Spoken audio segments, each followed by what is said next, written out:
Shalom peuple de Dieu, shalom serviteur de Dieu, c'est votre frère Rocky Élisée Zabou dans l'émission Édifie-moi TV que je remercie aussi pour l'invitation qu'il nous accorde de venir vous apporter la parole de Dieu.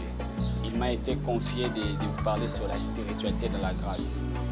Quand j'ai reçu cette invitation, ce thème, j'ai dit aux gens qui étaient autour de moi, quel thème si pertinent de parler sur la spiritualité de la grâce. Alors, j'essayais de lire la Bible, de faire mes recherches, d'où j'ai tiré quelques conclusions que je vais essayer de partager avec nous en ces jours. Plusieurs sembleraient connaître ça, plusieurs diront qu'ils connaissent ça, plusieurs aussi se posent des questions. La spiritualité de la grâce, c'est quoi? Mais en ces jours, nous voulons vous apporter des réponses à ce thème et nous vous dirons que la spiritualité de la grâce est tout d'abord une marche qu'on fait non pas selon nous, mais selon l'esprit. Les païens ne sont pas conduits par l'esprit. Voilà pourquoi ils ne sont pas déclarés enfants de Dieu. Ceux qui sont en dehors de Jésus-Christ ne sont pas conduits par l'esprit, mais ils ont en eux une conscience. Et cette conscience leur rappelle les biens et les mal. Un jour, j'ai parlé avec un homme de Dieu et il m'a dit que l'homme étant chassé de l'Éden, il avait gardé en lui la conscience. Et cette conscience qui est acteur de révéler à tout un chacun de nous, même ceux qui ne sont pas conduits par l'Esprit de Dieu, de connaître au moins ce qu'il fait c'est mal ou ce qu'il fait c'est bien. Mais pour les enfants de Dieu, ça va beaucoup plus loin d'avoir une conscience. Mais c'est une spiritualité et qui est conduit par l'Esprit de Dieu. C'est cet esprit qui devient acteur de nos actions, de notre comportement, de nos agissements. Quand l'Esprit de Dieu habite en toi, il devient celui qui anime tes actions. La spiritualité de la grâce, c'est cette vie conduite par l'Esprit de Dieu que l'apôtre est en train de déclarer. Marchez selon l'Esprit et vous n'accomplirez pas les désirs de la chair. La marche de l'Esprit, c'est une marche qui vient contrer la passion de ce qui est lié dans ce monde. La Bible déclare, autrefois, nous étions ténèbres. On s'est laissé conduire par toutes les œuvres de ténèbres. Mais quand on devient fils de la lumière, nous devons aussi nous adapter à la manière de vie qui s'est faite dans la grâce ou dans la marche, dans la foi. Tu ne peux pas être enfant de Dieu comme plusieurs le disent, mais dans ta vie, ce n'est pas ça. Plusieurs partent dans des églises déclarant qu'ils sont fils de Dieu, mais quand on vient dans leur vie, dans le quotidien, on ne voit rien de semblable avec Dieu. Dans cette marche de la grâce ou en Christ, on reconnaît que nous sommes ses enfants par notre manière de faire des choses.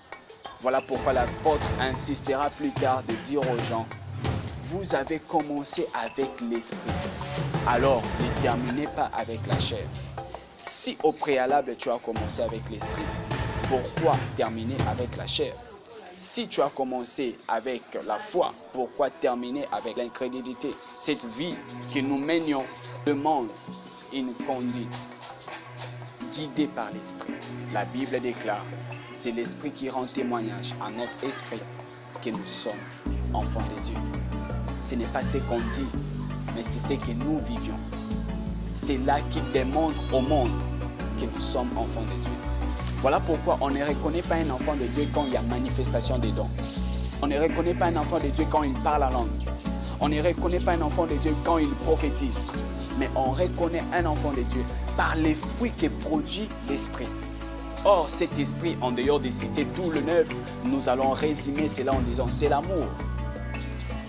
C'est par là qu'on peut connaître, reconnaître que nous sommes enfants de Dieu. Ce n'est pas par le feuille qu'on reconnaît un arbre, mais c'est par ses fruits qu'on les reconnaît.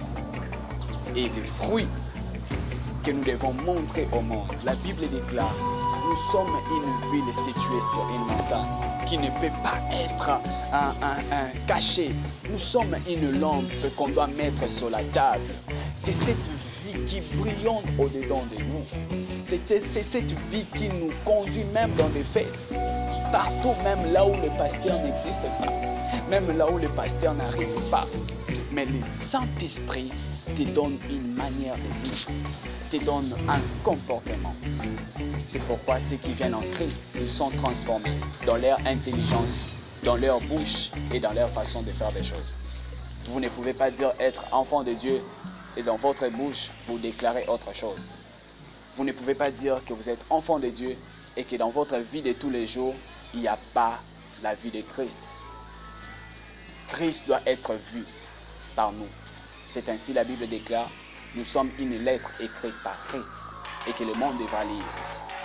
Le monde a besoin de voir Jésus, mais il veut passer par toi.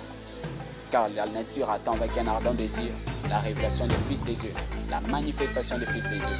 Et ce Fils de Dieu, c'est toi, qu'on peut voir par ta marche dans la grâce qui est manifestée par l'Esprit, par les œuvres de l'Esprit, en donnant ta vie comme un sacrifice vivant à Dieu. En ces jours, nous sommes venus vous bénir dans ce thème, vous relever, vous encourager, ceux qui sont en Christ de continuer dans cette marche et ceux qui ne sont pas encore en Christ de donner votre vie à lui. Et désormais, c'est lui qui conduira votre vie. C'était votre frère Rocky Élisée Zabou dans l'émission Édifie-moi TV. Abonnez-vous sur notre page et activez les notifications afin d'être au courant de chacune de nos nouvelles. Que Dieu vous bénisse abondamment. Restez branchés.